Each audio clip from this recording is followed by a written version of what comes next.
So the measurement of IQ, David Wechsler created his entire IQ inventories, right? He included verbal as well as non-verbal material. One of the years they gave us definition that they said, okay, what is the definition of intelligence of Wechsler or something like that, right? So Wechsler has always thought of intelligence as a global capacity to act purposefully, think rationally, deal effectively with the environment, which is similar to what we studied in the beginning, right? It's the global capacity of a person to act purposefully, to think rationally, and to deal effectively with the environment. Um, so this is the basic uh, number of intelligence tests and the years that they were made in. So the first one was WISE, right? That is Wechsler's Adult Inventory Intelligence System Scale, sorry. Wechsler's Adult Intelligence Scale, which came out in 1939. Then he created the scale for children, so which became WISIC, that is Wechsler's Intelligence Scale for Children. Then in 1967, they came out with Wechsler's Preschool and Primary Scale of Intelligence, 1967. Then WISE was, so I have not put WISE 2 because it was not as effective, so it's not really required, right? But obviously in between this time WISE was there. Then WISE 3 came out in 1997. Then they improved on WISE in 1990, then 2008, and then WISIC came out in 2005, right? So usually they'll ask you any 5 of these. So if you remember that, you'll be fine. So it was always adult, children, preschool, adult, children. That's how I remember it, right? So I started with adult, then you go to school, and then preschool, and then he went back to adults, then went to children, and then went back to adults, and then children, right? So that's one way to remember. You can remember it like a backward thing also. So you remember it as, you can remember the first three, that is, it was adults, children, and preschool. So that's working in chronology, right? And then the other way, parallelly, you can also think that the last two, right, were the latest one was for children, the fifth edition, like the DSM, and then before that was the Adults Intelligence edition in 2008, right? So if you remember like that, then you'll be able to figure out whatever is the other one. So two parallel ways to think of this. One is to think of it as adult, school children, preschool, right? Years they will not ask you, so don't worry about which one came in which year. That will not come, right? I've just put it there to ease your understanding. So think of it as adult, school children, preschool, and then go think it backwards. Latest one is for children, fifth edition like the DSM. Before that is the fourth edition for adults, right? And then in between is only the third edition. So you figure that out. YSR, that was the revised form of the WASE, was released in 1981, right? So WASE released in 1939, WASE-R released in 1981. So it will come after the PPSI. It will come here in between this, right? It will be the fourth one. Now, that's when it got really standardized properly, right? And it became really popular. So that test had 6 verbal and 5 performance subtests. Okay, so there were 6 verbal tests and 5 performance subtests in the WISE-R for adults, right? The tests were information, comprehension, arithmetic, digit span, similarities, vocabulary. And for performance, it was picture arrangement, picture completion, block design, object assembly, and digit symbol. Right? The WISE-3, so in the R, right, when they created this in 1981, they had 6 verbal, 5 performance, right? So totally there were 11 subtests in WISE-R. In WISE-3, they said 11, too less. We'll have 14, and they made it equal. So one thing to remember is, easy way to remember is to think of the WISE third edition as being equal, right? Which means that the same number of verbal and performance tests were there, which was 7 and 7, right? Totally 14. Now these are again, you'll have to figure it out, right? So this is, you can use any of the former things. So you can see, what is it? ICV,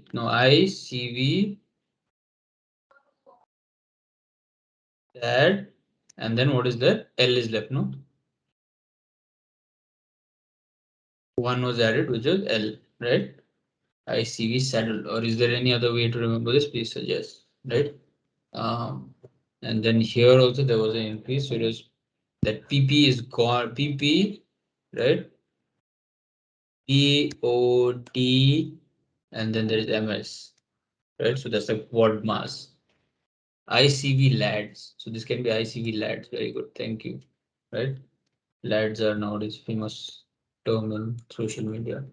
So IC, where is this? ICV SAD has become ICV lads. So SAD has become lad basically. Is that correct? 1, 2, 3, 4, 5, 6. No, S is missing. No, S is there. So it became ICV lads. ICV SAD became ICV lad. And PP bot became PP bot mass without an A. Fine. Now, whatever these are, these you mug up. Okay, I can't. There's no way I can shove this into your head unless you do like rehearsal. So information comprehension, arithmetic, similarity, digit span, vocabulary, letter, number sequencing, and these again are their own stuff, right? Then the latest waste questionnaire, right, which is 2008, they reduced it from 14 to 10. So it went 11, 14, 10, right? For the waste questionnaires. In that, what they did was they increased it. It went from 11, 14 to 15.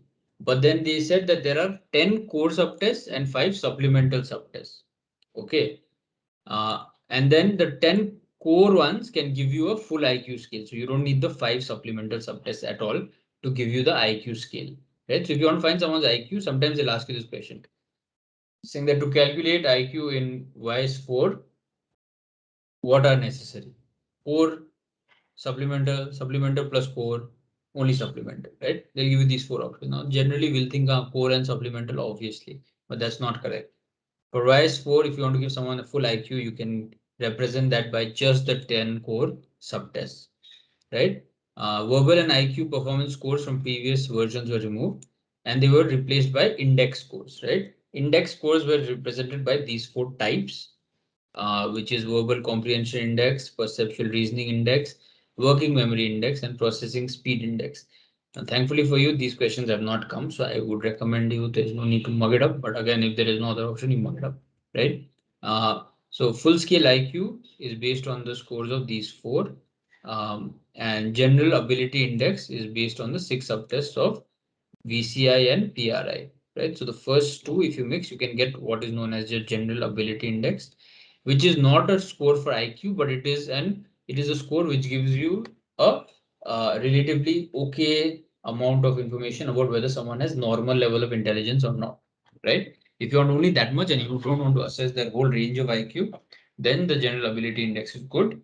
And if you want to know the full IQ, then you do a all subtests and using these 4, right? This is how it looks like. So there is a verbal comprehension scale index. The core subtests within there are similarities, vocabulary, and information. So the same subtests are there that you had earlier, but they've just been rearranged. Okay. And comprehension became a subtest. Perceptual reasoning index has block design, matrix reasoning, visual puzzles, and supplemental subjects are figure weights and picture completion, right? Then you have working memories index, which is for digit span arithmetic. Supplemental subtest is letter number sequencing, and processing speed index is to do with symbol search and coding, and supplemental subtest is cancellation. So basically, all the stuff that was there earlier, it has been rearranged, right? And it's easy to remember what is for what actually. If you look at like verbal comprehension index, verbal means language, comprehension, understanding of language. Which are the tests that are related to language and understanding? The test on similarity, the test on vocabulary, and the test on information, and the test on comprehension. But comprehension is less important than the other 3. Okay. Then when you have perceptual reasoning, meaning you have to reason why certain things look a certain way and why are you perceiving it like that, and whether your perceptual sequence is good or not, then that's to do with block design test, which is that block design test. Matrix reasoning is about the matrix that you see and to see whether the next one is the same or not. And puzzles, right? Again, perceptual reasoning. So if you remember, if you think of it like that, it'll be easier for you to sort of understand which goes where, right? Then working memory, again, digit span, we all know is for working memory. That is how many number of items that you can remember. Arithmetic is again math. Math requires a lot of working memory, right? You remember all that formula and all and use. Then processing speed is about like searching, right? How fast can you see something or think of something, which is to do with symbol search or coding some things, right? So sort of largely, if you use this sort of framework, it'll be easy for you to understand these four types. But to know verbal comprehension, perceptual reasoning, working memory, and processing speed, there is no other way except marking it up, right? You can remember it as VPWP, but then there is two other words here. Thankfully, all four are indexed, so you know that last letters are going to be indexed. First letters are VPWP, right? So we vice president. What is WP? I don't.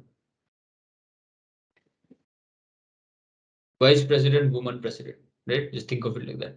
Like the vice president is a woman president. So if you remember that, then you might remember that, okay,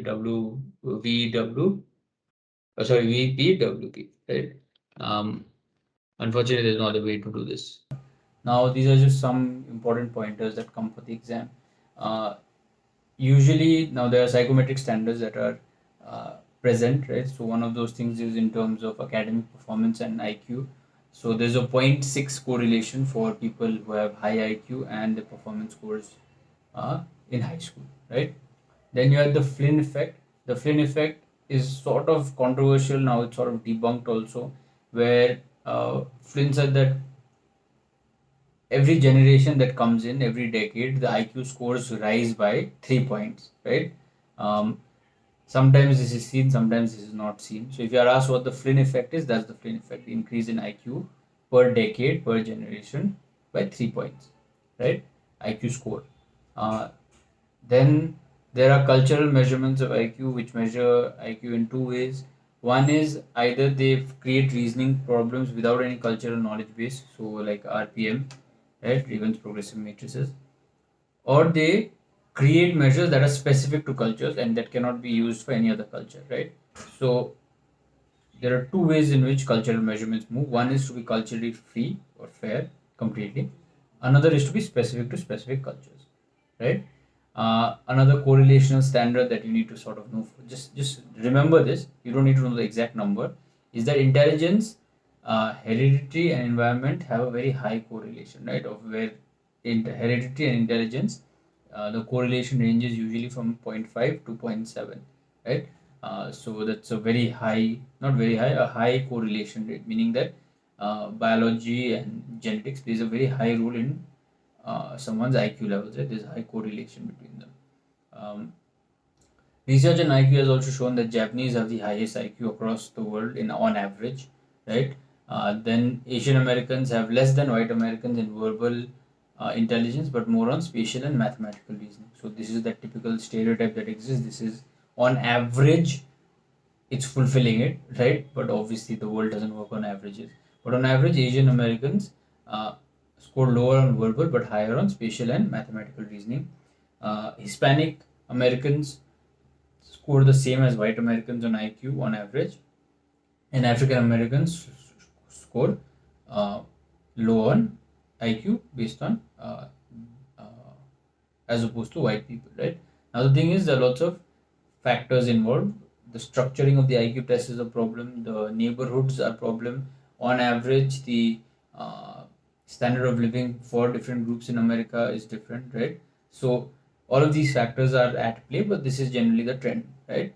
Our intelligence testing bias, yes, there are two biases. One is the outcome bias, which is based on the idea that uh, okay, this much testing is enough to get the outcome that we're looking for, right? That's why a lot of intelligence tests stop at the age of 21. They think that that's the peak, right? So that's an outcome bias saying that if you reach here, then you've reached the ability maximum, right? So even if you see IQ ranges, you once you hit the genius category, that means you've done everything well, right? Within that, that breaking doesn't take place. So you're just categorized as one, right? There's no highest person score type of thing. So that's the outcome bias. And then predictive bias is where they say that okay, if you score high on IQ, you score high on say creativity or your performance in exams is better and all of that, right? So again, this is again not really true, but people believe it is. So that sort of bias exists, right? That's why they do intelligence tests also. Then there are sex differences in intelligence. Again, on average, not everybody follows the same pattern, right? Where men are better than women when it comes to spatial tools, target directed reasoning, and mathematical reasoning, right? So just basic stuff again, stereotype stuff that exists again, right? And women are better than men on perceptual speed, verbal fluency, and mathematical calculation, right? So again, this is there, but I don't think this question will come. Extremes of intelligence: the intellectually gifted have an IQ of above 130, right? When you say somebody has a genius level of intellect, you're usually saying above 140, 145. But IQ doesn't determine success, right? Success is dependent on other factors such as highly developed mental abilities other than just intelligence, the ability to creatively problem solve, and obviously motivation and dedication that a person has to their own career, right? So this relationship between IQ and success is not really correlated very highly, right? And then mental retardation levels are there are four levels of mental retardation. This is again one of those questions that might come, right? uh, Mild intellectual disability, as it is referred to now. Mental retardation was an earlier term. So mild intellectual disability is uh, between someone who scores 70 in the intelligence test and 50, right? So average intelligence is 100, average IQ of the world is 100, right? Plus minus 20 is the range, average range, right? So someone who scores 80 until someone scores 120 is average intelligence range, right? Above 120 to 130 is above average, and below 80 to 70 is borderline intellectual disability. On this side, above 130 is considered to be gifted, above 145 is genius, and so on. Over here, 70 to 80 you will be considered as intellectually you are having intellectual disability, but a mild form of it. 50 to 35, it will be a moderate amount of intellectual disability, so it's worse than mild. If you have 30 to 20, then you have severe amount of intellectual disability in your IQ score, and below 20 is profound level of intellectual disability. Okay, so just remember these numbers and you'll be fine. 70 to 50, right? Sometimes 55 is also considered. Moderate is 35 to 50 or 55. Severe is 20 to 35, and profound is always below 20. So this is again one of those questions that might come. Okay.